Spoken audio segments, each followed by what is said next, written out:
Action करो, किस हवाले से कर रही हो, क्यों कर रही हो? अच्छा, ये world fisheries day national institute of maritime affairs जो है वो मुनक्किद करवा रहा है यहाँ पे।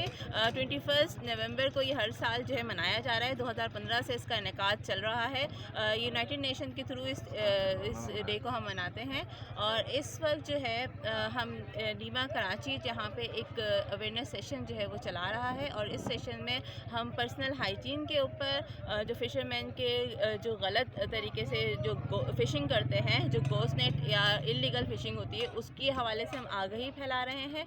और जो फ़िशरमैन की बेनिफिट्स के लिए जो नई टेक्नोलॉजी इंट्रोड्यूस हुई है, they are totally unaware of it. तो उसको हम अवेयर करने के लिए, हम उनको बताने के लिए जो है वो यहाँ पे बता रहे हैं। इसके अलावा एक होता है गोस नेट, जो यहाँ समंदर में ऐसे नेट्स होते हैं जो हर जगह पे फैले हुए होते हैं और वो फंस जाते हैं और उसमें मछलियाँ आके फंस जाती हैं।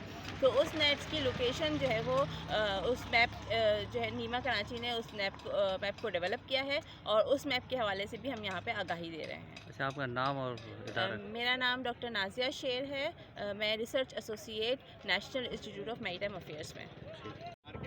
ताकि आप उस जगह पे जाओ ना, तो फिर आपको एक लाल बत्ती से आप शुरू हो रहे हो, जहाँ जहाँ आप जाओगे आप वो लाल बत्ती में जैसे ही आप उस काले उसके करीब पहुँचोगे तो वो लाल बत्ती ना आपकी जल रही होगी, तो आपको पता चल जाएगा कि आप ऐसी जगह पे पहुँच गए जहाँ पे आपका वो फंस सकता है। तो ये आप लोगों के लिए एक बड़ी सहूलत है। तो GPS का ना आप बेहतरीन तरीके से इस्तेमाल किया करें ताकि आप लोग इन मसले मसाइल से बचा करें। और दूसरी चीज़, वेदर फोरकास्ट, वो तो आप लोग वैसे ही देखते होंगे, मगर उसको अगर